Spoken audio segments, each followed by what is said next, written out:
이 책을 읽으면은 어떻게 하면 저작권 침해를 피해서 남의 걸 이용할 수 있는지 이런 것도 설명. 너는 어디에? 자, 여러분 안녕하세요. B급 기자입니다. 스페셜 게스트를 모셨는데요. 작가이자 그리고 최근에는 변호사로 활동하고 계신 정지호 변호사님을 모셨습니다. 반갑습니다. 네, 반갑습니다. 해볼까? 지금은 어디? 오늘 정 변호사님을 모신 이유는 요즘 사회에 대한 어떤 현안을 물어보려는 것도 있지만 제가 항상 좀 의아했었어요. 기사를 쓸 때나 이렇게 인용해서 뭐 방송을 할 때나 이런 것들이 과연 저작권법에 물리냐 안 물리냐 이런 걸로 되게 항상 화도 났었고 궁금하기도 했어가지고 저작권, 특히 기사 저작권에 대해서 좀 구체적으로 여쭤보려고 합니다. 오늘부터 너를 꼬셔볼 테다. 먼저 저작권이라고 하면은 네. 약간 나한테는 와닿지 않는 법 같이 느껴지기도 하거든요. 좀 재밌는 저작권 관련 분쟁 사례들이 좀 있을까요? 최근에 그 아기상어, 상어가족.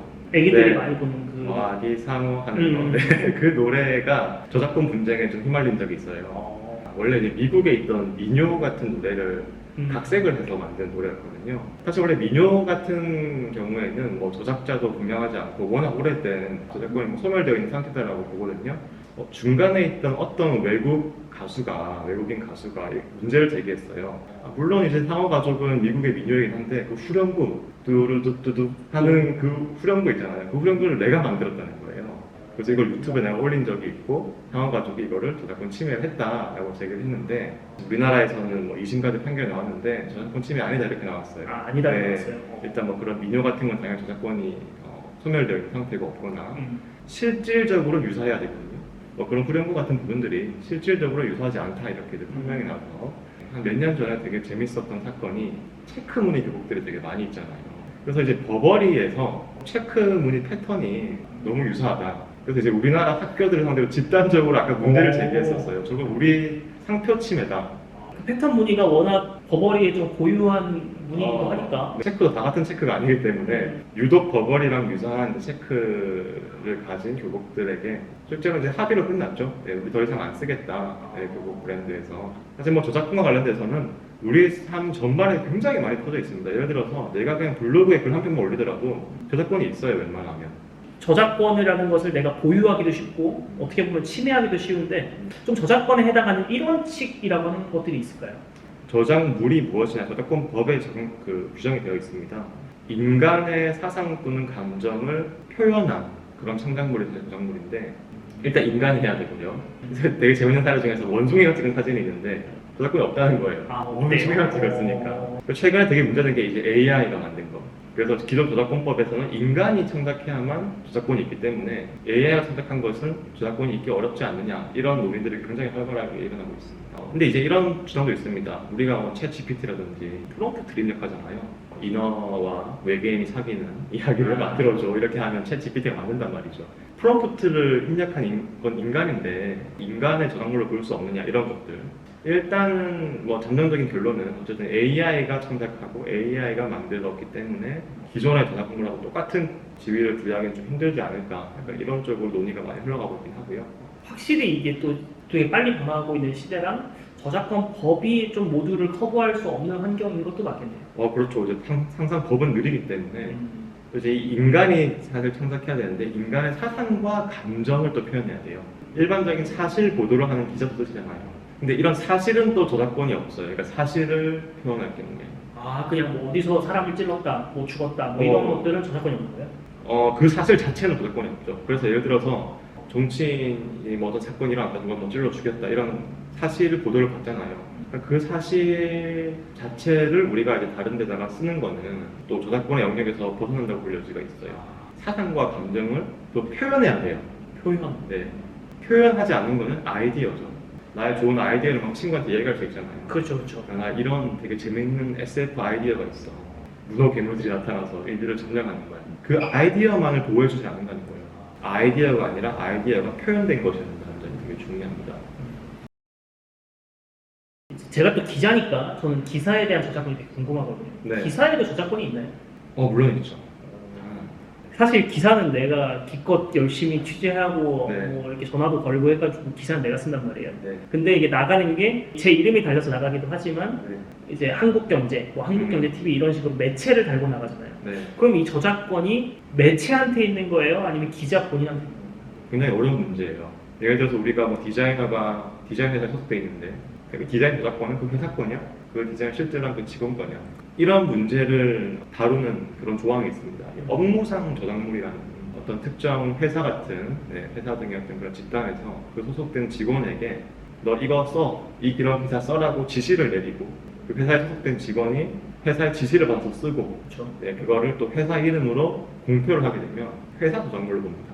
업무상 저작물로서 너는 그러니까 쓰기만 했을 뿐 아. 지시와 뭐 이렇게 송출되는 게 네. 회사를 통해서 나갔으니까 네. 너는 이제 기사 쓰는 기계다. 우리 회사에.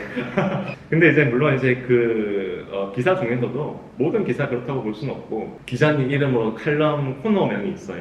기자님의 이름은 딱 공표되는 회사명으로 공표되었다고 보기에는 좀 애매한 면이 있기 때문에 이거는 또 이제 기자 개인의 저작물로도 볼 여지가 있다.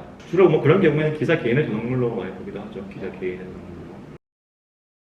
제가 변호사님한테 뭐 어떤 재미있는 기사를 전송을 했어요. 네. 이런 거는 저작권법을 침해하는 건가요? 일반적으로 그걸 이제 링크만 하는 행위는 저작권 침해라고 보지는 않고요. 그 기사를 처음부터 복사 붙여넣기를 하면 이거는 명백한 저작권 침해죠. 그래요? 네. 톡에다 그냥 복붙해서 보내는 거 침해예요? 그렇죠. 네. 근데 이 저작권법에는 저작권 침해를 방어해 줄 수 있는 조항이 하나가 더 있어요.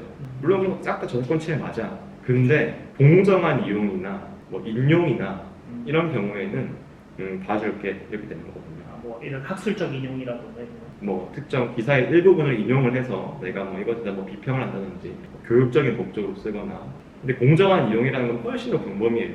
그래서 만약에 이제 우리가 저작권을 막 이렇게 독재권도 침해하고 저작권도 침해했지만 공정하게 이용한 거라고 볼 수 있다. 뭐 상업적으로 막 자기의 막 엄청난 이득을 취하기 위해서 저작권을 침해한 게 아니라 뭔가 이거 공정했다고 볼 수 있는 그런 사정이 있으면 또 봐주기도 한다. 네. 근데 그게 되게 포괄적이에요. 네. 굉장히 포괄적이에요. 그러니까 이게 제가 계속 변호사님 말씀을 들어보니까 네. 이 법이라는 게 0대 100이 없네요. 완벽히 코너에 몰리는 약간 이런 거는 없는 것 같아요. 아 그렇죠. 그래서 항상 다툴 여지가 있죠. 항상.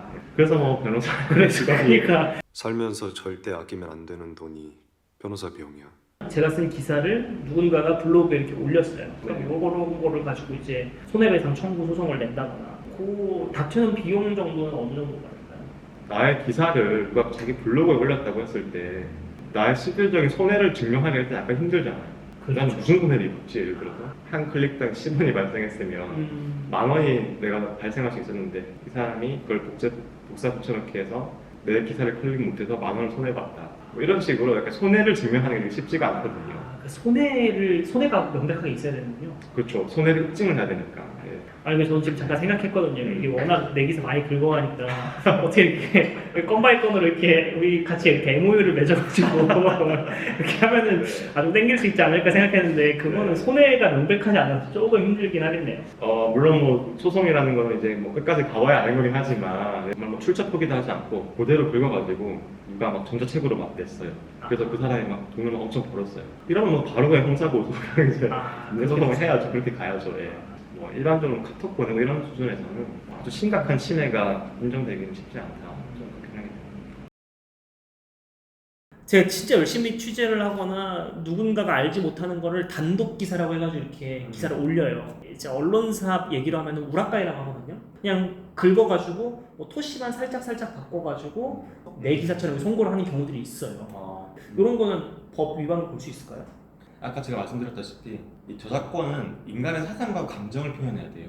이 나름대로 이제 기자가 뭔가 그래도 표현을 할 때 뭐 경각심을 불러일으킵니다. 뭐 이런 식의 표현을 할 수도 있고 뭔가 좀 사상과 감정이 담겼다고 할 수 있는 표현들만 썼을 수 있잖아요. 그렇죠. 그런 것들을 교묘하게 다 빼고 되게 건조한 사실만 딱 추출해서 이런 일이 일어났다고 합니다. 보도를 할 경우에 그냥 그 사실만 가지고 온 거잖아요. 그렇죠. 사실 그러면 저작권 침해, 실질적으로 유사하다고 볼 수가 없을 가능성도 있죠. 예를 들어서 여기 테헤란에서 지금 갑자기 막 지금 칼부림 사건이 일어났어요. 그렇죠. 딱 기사를 써서 지금 제일 빨리 단독 기사를 냈어요. 그 기사를 보자마자 다른 신문사에서 여기 와보지도 않고 일어났다라고 딱 베꼈으면 저작권 침해가 쉽지 않을 수도 있어요. 아, 그리고 그 사실만 딱 잘 추출하는 거. 와, 씨, 앞으로 사실만 잘 추출해서 써야겠다. 그러니까 그게 되게 중요하네요. 사상이나 감정이 들어갔느냐. 한 대여섯 문장 이상을 그대로 베꼈다. 표현된 거를 베낀 거니까 구체적으로 이 실질적으로 유사하다고 할 수 있는데 그냥 그 속에 들은 정보만 똑같네? 그럼 실질적으로 유사성이 없네? 이렇게 될 수 있거든요. 아이디어만 똑같네? 이렇게 되는 거.